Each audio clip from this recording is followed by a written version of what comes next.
Chapter 3 The Coming of Pollyanna. In due time came the telegram announcing that Pollyanna would arrive in Beldingsville the next day, the 25th of June, at 4 o'clock. Miss Polly read the telegram, frowned, then climbed the stairs to the attic room. She still frowned as she looked about her. The room contained a small bed, neatly made, two straight-backed chairs, a washstand, a bureau without any mirror, and a small table. There were no drapery curtains at the dormer windows, no pictures on the wall. All day the sun had been pouring down upon the roof, and the little room was like an oven for heat. As there were no screens, the windows had not been raised. A big fly was buzzing angrily at one of them now, up and down, trying to get out. Miss Polly killed the fly, swept it through the window, raising the sash an inch for the purpose, straightened a chair, frowned, and left the room. "Nancy," she said a few minutes later at the kitchen door, "I found a fly upstairs in Miss Pollyanna's room. The window must have been raised at some time. I have ordered screens, but until they come I should expect you to see that the windows remain closed. My niece will arrive tomorrow at 4 o'clock. I desire you to meet her at the station. Timothy will take the open buggy and drive you over. The telegram says, light hair, red checked gingham dress, and straw hat. That's all I know, but I think that's sufficient for your purpose." "Yes, ma'am, but you—" Miss Polly evidently read the pause aright, for she frowned and said crisply, "No, I shall not go. It is not necessary that I should, I think. That is all." And she turned away. Miss Polly's arrangements for the comfort of her niece Pollyanna were complete. In the kitchen, Nancy sent her flatiron with a vicious dig across the dish towel she was ironing. "Light hair, red checked gingham dress, and straw hat. All she knows, indeed. Well, I'd be ashamed to own it up, that I would, and her onliest niece that was a-comin' from way across the continent."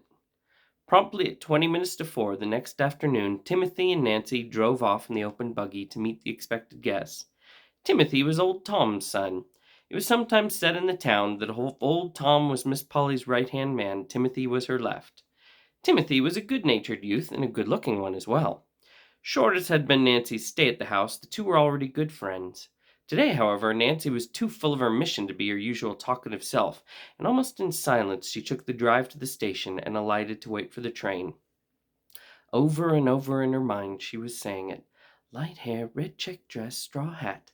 Over and over again she was wondering just what sort of child this Pollyanna was, anyway. "I hope for her sake she's quiet and sensible, and don't drop knives nor bang doors," she said to Timothy, who had sauntered up to her. "Well, if she ain't, nobody knows what'll become of the rest of us," grinned Timothy. "Imagine Miss Polly and a noisy kid. Gorry, there goes the whistle now." "Oh, Timothy, I think it was meant to send me," chattered the suddenly frightened Nancy as she turned and hurried to a point where she could best watch the passengers alight at the little station. It was not long before Nancy saw her, the slender little girl in the red-checked gingham, with two fat braids of flaxen hair hanging down her back. Beneath the straw hat, an eager, freckled little face turned to the right and to the left, plainly searching for someone. Nancy knew the child at once, but not for some time could she control her shaking knees sufficiently to go to her. The little girl was standing quite by herself when Nancy finally did approach her. "Are you Miss Pollyanna?" she faltered. The next moment she found herself half smothered in the clasp of two gingham-clad arms. "Oh, I'm so glad to see you!" cried an eager voice in her ear. "Of course I'm Pollyanna, and I'm so glad you came to meet me. I hoped you would."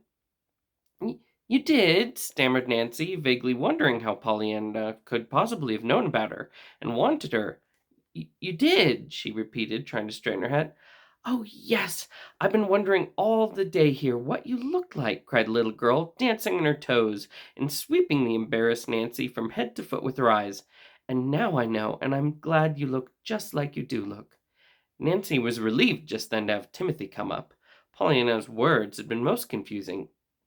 "This is Timothy. Maybe you have a trunk," she stammered. "Yes, I have," nodded Pollyanna importantly. "I've got a brand new one. The Ladies' Aid bought it for me, and it wasn't lovely of them when they wanted the carpet so. Of course, I don't know how much red carpet a trunk could buy, but it ought to buy some anyhow, much as half an aisle, don't you think? I've got a little thing here in my bag that Mr. Gray says was a check, and I must give it to you before I could get my trunk. Mr. Gray is Mrs. Gray's husband. They're cousins of Deacon Carr's wife. I came east with them, and they're lovely. Here, there 'tis," she finished, producing the check after much fumbling in the bag she carried. Nancy drew a long breath. Instinctively, she felt that someone had to draw one after that speech. Then she stole a glance at Timothy. Timothy's eyes were studiously turned away. The three were off at last, with Pollyanna's trunk in behind, and Pollyanna herself snugly ensconced between Nancy and Timothy. During the whole process of getting started, the little girl had kept up an uninterrupted stream of comments and questions, until the somewhat dazed Nancy found herself quite out of breath trying to keep up with her. "There, isn't this lovely? Is it far? I hope it is. I love to ride," sighed Pollyanna as the wheels began to turn. "Of course, if it isn't far, I shan't mind, 'cause I'll be glad to get there all the sooner, you know. What a pretty street! I knew it was going to be pretty. Father told me." She stopped with a little choking breath. Nancy, looking at her apprehensively, saw that her small chin was quivering and that her eyes were full of tears. In a moment, however, she hurried on with a brave lifting of her head. "Father told me all about it. He remembered, and I ought to have explained before. Mrs. Gray told me to at once, about this red gingham dress, you know, and why I'm not in black. She said you'd think it was queer. But there weren't any black things in the last missionary barrel, only a lady's velvet basque, which Deacon Carr's wife said wasn't suitable for me at all. Besides, it had white spots, worn, you know, on both elbows and some other places. Part of the ladies' aid wanted to buy me a black dress and hat, but the other part thought the money ought to go toward the red carpet they're trying to get for the church, you know. Mrs. White said it was just as well anyway, for she didn't like children in black. That is, I mean, she liked the children, of course, but not the black part." Pollyanna paused for breath, and Nancy managed to stammer, "Well, I'm sure it'll be all right." "I'm glad you feel that way. I do too," nodded Pollyanna, again with that choking little breath. "Of course, 'twould have been a great deal harder to be glad in black." "Glad?" gasped Nancy, surprised into an interruption. "Yes, that Father's gone to heaven to be with Mother and the rest of us, you know. He said I must be glad, but it's been pretty hard to do it, even in red gingham, because I wanted him so, and I couldn't help but feeling I ought to have him, especially his mother and the rest have God and all the angels, while I didn't have anybody but the Ladies' Aid. But now I'm sure it'll be easier because I've got you, Aunt Polly. I'm so glad I've got you." Nancy's aching sympathy for the poor little forlornness beside her turned suddenly into shocked terror. "Oh, but you've made an awful mistake, dear," she faltered. "I'm only Nancy. I ain't your Aunt Polly at all." "You aren't?" stammered the little girl in plain dismay. "No, I'm only Nancy. I never thought of your taking me for her. We ain't a bit alike, we ain't." Timothy chuckled softly, but Nancy was too disturbed to answer the merry flash from his eyes. "But who are you?" questioned Pollyanna. "You don't look a bit like a lady's aider." Timothy laughed outright this time. "I'm Nancy, the hired girl. I do all the work except the washing and hard ironing. Miss Durgan does that." "But there is an Aunt Polly?" demanded the child anxiously. "You bet your life there is," cut in Timothy. Pollyanna relaxed visibly. "Well, that's all right, then." There was a moment's silence, then she went on brightly. "And do you know, I'm glad after all that she didn't come to meet me, because now I've got her still coming, and I've got you besides." Nancy flushed. Timothy turned to her with a quizzical smile. "I call that a pretty slick compliment," he said. "Why don't you thank the little lady?" "I, I was thinking about Miss Polly," faltered Nancy. Pollyanna sighed contentedly. "I was too. I'm so interested in her. You know, she's all the aunt I've got, and I didn't know I had her for ever so long. Then Father told me. He said she lived in a lovely, great big house way on top of a hill." "She does. You can see it now," said Nancy. "It's that big one with the green blinds way ahead." "Oh, how pretty! And what a lot of trees and grass all around it. I never saw such a lot of green grass. Seemed so all at once. Is my Aunt Polly rich, Nancy?" "Yes, miss." "Oh, I'm so glad. Must be perfectly lovely to have lots of money. I never knew anyone that did have, only the Whites. They're some rich. They have carpets in every room, and ice cream sundaes. Does Aunt Polly have ice cream sundaes?" Nancy shook her head. Her lips twitched. She threw a merry look into Timothy's eyes. No, miss, your aunt don't like ice cream, I guess, leastways. I never saw it on her table. Pollyanna's face fell. Oh, doesn't she? I'm so sorry. I don't see how she can help liking ice cream. Anyway, I can be kind of glad about that, 'cause the ice cream you don't eat can't make your stomach ache like Mrs. White's did. That is, I ate hers, lots of it. Maybe Aunt Polly's got the carpets, though. Yes, she has got the carpets. In every room? Well, in almost every room, answered Nancy, frowning suddenly at the thought of that bare little attic room where there was no carpet. I'm so glad, exulted Pollyanna. I love carpets. We didn't have any, only two little rugs that came in a missionary barrel, and one of those had ink spots on it. Mrs. White had pictures too, perfectly beautiful ones of roses and little girls kneeling, and a kitty and some lambs and a lion. Not together, the lambs and the lion. Of course, the Bible says they will sometime, but they haven't yet. That is, I mean, Mrs. White's haven't. Don't you just love pictures? I don't know, answered Nancy in a half stifled voice. I do. We didn't have any pictures. They don't come in the barrels much, They did come two once, though, but one was so good Father sold it to get money to buy me some shoes with. The other was so bad it fell to pieces just as soon as we hung it up. Glass, it broke, and I cried. But I'm glad now we didn't have any of those nice things, 'cause I should like Aunt Polly's all the better, not being used to 'em, you see, just as it is when the pretty hair ribbons come in the barrels after a lot of faded out brown ones. My, but isn't this a perfectly beautiful house? She broke off fervently as they turned into the wide driveway. It was when Timothy was unloading the trunk that Nancy found an opportunity to mutter low in his ear. Don't you never say nothing to me again about leaving, Timothy Durkin. You couldn't hire me to leave. Leave? I should say not, grinned the youth. You couldn't drag me away. It'll be more fun here now with that kid round than moving picture shows every day. Fun, fun, repeated Nancy indignantly. I guess it'll be something more'n fun for that blessed child when them two tries to live together. I guess she'll be needing some rock to fly to for refuge. Well, I'm going to be that rock, Timothy, I am, she vowed as she turned and led Pollyanna up the broad steps. Chapter 4, The Little Attic Room. Miss Polly Harrington did not rise to meet her niece. She looked up from her book, it is true, as Nancy and the little girl appeared in the sitting-room doorway, and she held out a hand with duty written large on every coldly extended finger. How do you do, Pollyanna? She had no chance to say more. Pollyanna had fairly flown across the room and flung herself into her aunt's scandalized, unyielding lap. Oh, Aunt Polly, I don't know how to be glad enough that you let me come live with you, she was sobbing. You don't know how perfectly lovely it is to have you and Nancy, and after all this, and you've just had the ladies' aid.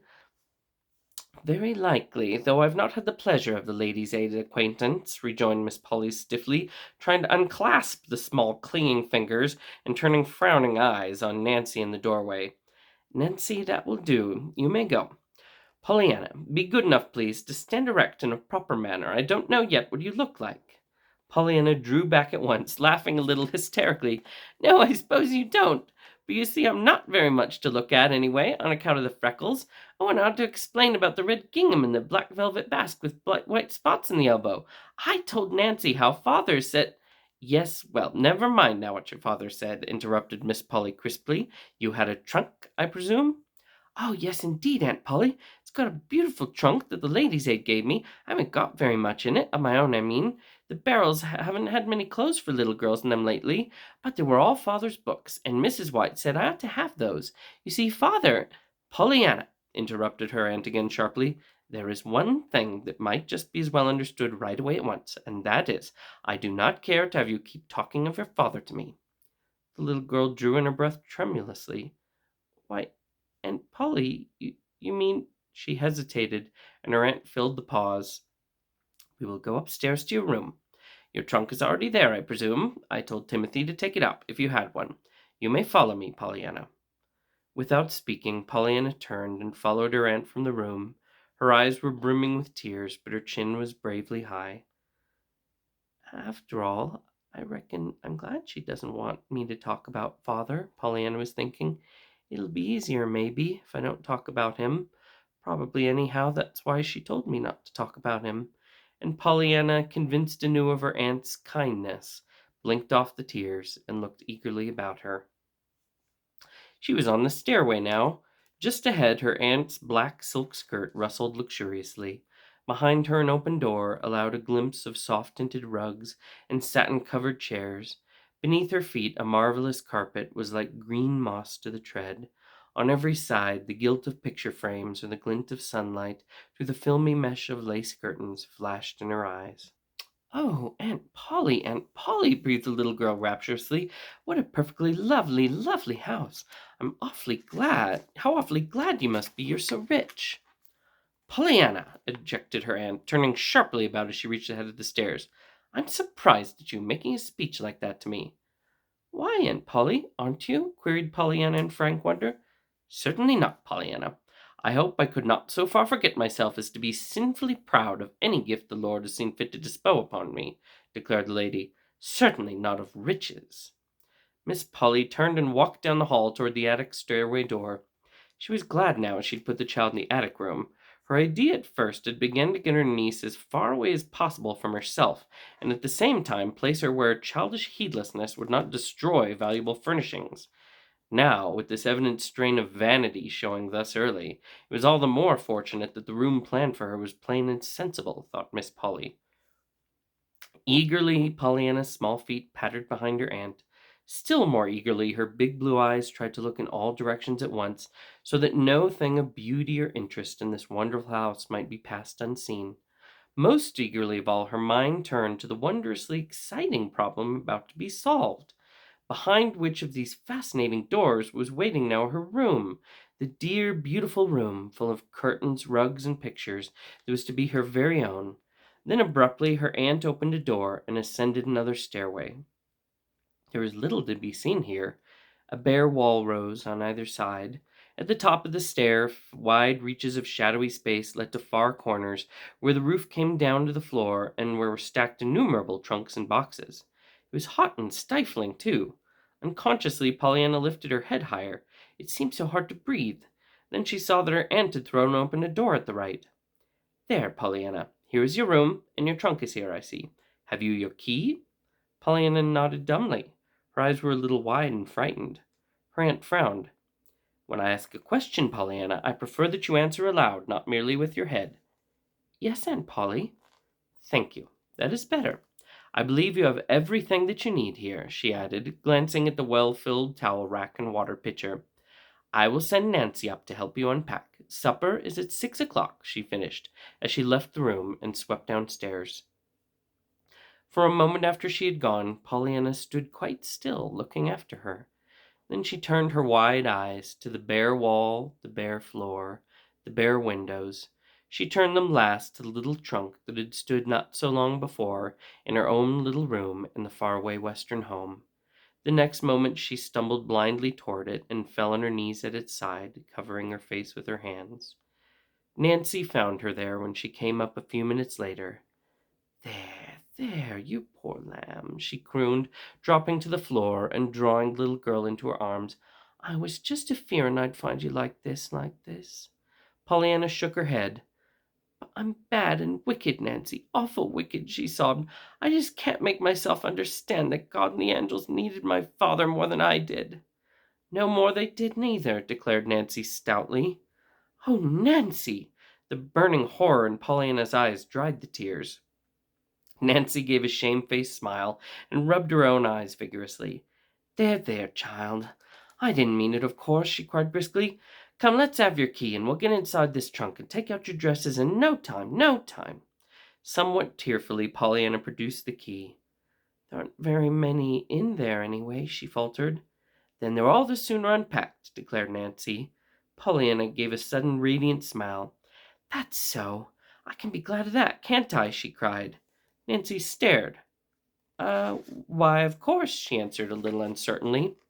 Nancy's capable hands made short work of unpacking the books, the patched undergarments, and the few pitifully unattractive dresses. Pollyanna, smiling bravely now, threw about, hanging the dresses in the closet, stacking the books on the table, and putting away the undergarments in the bureau drawers. "I'm sure it's going to be a very nice room. Don't you think so?" she stammered after a while. There was no answer. Nancy was very busy, apparently, with her head in the trunk. Pollyanna, standing at the bureau, gazed a little wistfully at the bare wall above. "And I can be glad there isn't any looking glass here, too, 'cause where there isn't any glass, I can't see my freckles." Nancy made a sudden queer little sound with her mouth, but when Pollyanna turned, her head was in the trunk again. At one of the windows, a few minutes later, Pollyanna gave a glad cry and clapped her hands joyously. "Oh, Nancy, I hadn't seen this before," she breathed.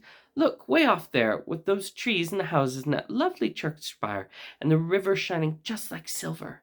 Why, Nancy, there doesn't anybody need pictures with that to look at. I'm so glad she let me have this room."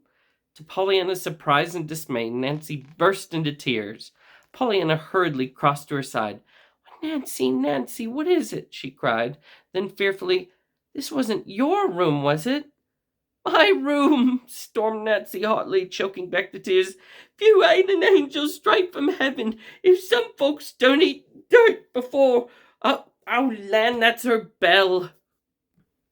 After which amazing speech, Nancy sprang to her feet, dashed out of the room, and went clattering down the stairs. Left alone, Pollyanna went back to her picture as she mentally designated the beautiful view from the window. After a time, she touched the sash tentatively. It seemed as if no longer could she endure the stifling heat.